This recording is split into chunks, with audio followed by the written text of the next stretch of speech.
In Systema we try and cover all the different ranges of a situation. Now most of you will be familiar with the idea of kicking range, punching range, clinch, grapple range. That's good as far as it goes, but there's another way of looking at it as well, which is how situations develop. What I mean by that is you can be aware of things before they happen, you can be aware of things as they start to happen, or as they're happening, or in the worst case scenario, the thing has already happened. So what I mean by that is, if you're in a place and you think that something is going to develop, you can see all the signs of trouble starting, then you can take steps there to get yourself out if you can. If someone walks up and just punches you in the face, then that's something you've got to deal with. That's already happening. You've got to work from that position.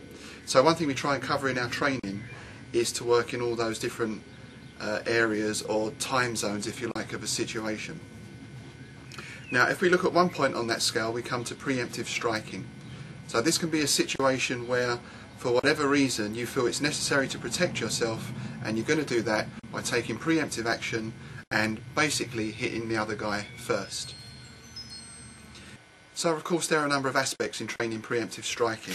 The first thing, of course, is you need to develop a powerful strike. It's no good taking your first movement if it does diddly squat to the other guy.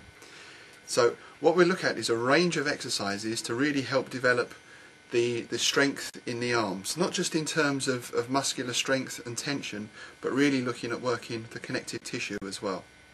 So that gives you the ability to deliver that strike and have the power travel through the arm and into the target.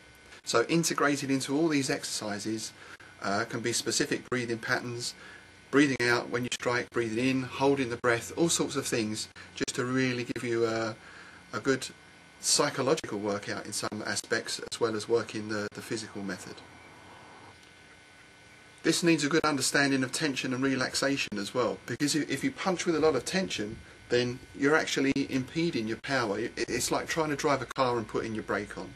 So we need to be able to deliver a relaxed strike, but at the same time get all that power out. This means good, strong connective tissue, and it also means good structure in the fist as well. As we all know, if you hit and the wrist becomes bent, the fist goes in at an angle, then more likely than not you're going to damage yourself more than the other guy. If someone's full of tension and they're full of aggression and they're getting ready to do something, generally speaking there are a lot of big signs, there are a lot of big giveaways, apart from whatever they're calling you. You can see the shoulder twitching, you can see the fists coming up. It's almost like sending you a telegram, I'm going to hit you now. Now, as a preemptive method, that's not necessarily going to work very well, because there's a natural reaction in most people, whether it's conscious or subconscious. If they see some sort of threatening movement, they react. If you imagine you're driving along in your car, something shoots out in front of you, you don't even have time to see what it is, but your body automatically braces itself, you hit the brake, hopefully, and you get through it. You don't consciously think about doing that, your body just reacts. So it's the same thing. Even if you work just a small movement as you fire out your strike, the other person subconsciously will pick up on that, and in some way their body will prepare for the impact. So it's much better, if you can, to get the strike in without the other person being aware of it. That way it almost doubles the effect of the strike. If you're totally unprepared for a hit, it's like if someone hits you on the back of the head, bang. That's a far greater feeling of impact than if you're ready, okay, 1, 2, 3, hit me now. Still not pleasant, but you get the idea. So what we're looking at developing is the ability to bring these strikes out with minimal amount of body movement. This in some ways is kind of contrary to everything we read in martial arts, where we get the hip in, we get the shoulder in, we fire off a whole body punch. Now that's something else we do cover in Systema as well. But if we're looking specifically at preemptive or hidden strikes, we need to have like a heavy strike. So no shoulder movement, no hip movement, but just that heavy strike coming out.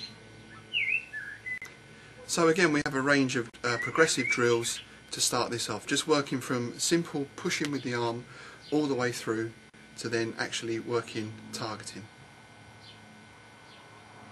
It's very important that all our work is contact. There's no kind of walking up and down the hall punching thin air. There's no sort of holding stances and positions in this work. As much as you can, work contact with the person, even if you're working slow, but just to bring that punch out or push the punch out. This way you're getting instant feedback for all your work. You can tell straight away if you're doing it right, if you're doing it wrong, if you can be doing it better. Does your wrist buckle? Does your partner not move? All of these things you need to feel straight away. So everything is done with contact, even if it's slow at first. So when you contact, you push. That way, not only do you get feedback as to what's happening in your body, you can see the effects on the other person as well. This is important because while you can't predict everything, to some extent, if you know roughly the result of your striking a certain place on a person, you can kind of see where they're moving next. Now, as I say, that's not going to work in 100% of situations, but as a general rule, if you give someone a good belt into the solar plex, they come forward like that. It's just the body's natural reaction. So if we know that, that's something we can be ready for and then take advantage of. Once we've done that, we can work from a range of positions. Again, if we're talking about preemptive strike, we normally want to adopt the non-threatening position.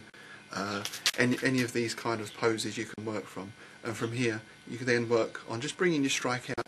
And at first, the important thing is when you're training this, bringing the strike out but putting it on the spot, putting it on target. Once we've got that, of course, then we can liven things up a bit. You can have your partner coming in and making his threatening movements, shouting at you, whatever you want to do, and then you can work off firing your preemptive shot from there.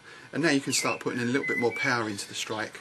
Of course, this is also good for your partner in learning to take hits, and you can start seeing what sort of results you can get and basically playing around with all those different placements and different strike angles.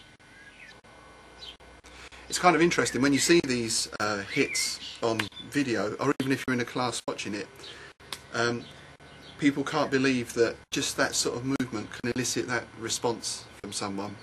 Well, the only answer is when you feel it, then you kind of get an appreciation for it. It does look kind of odd, especially if you're used to people fight with a lot of tension.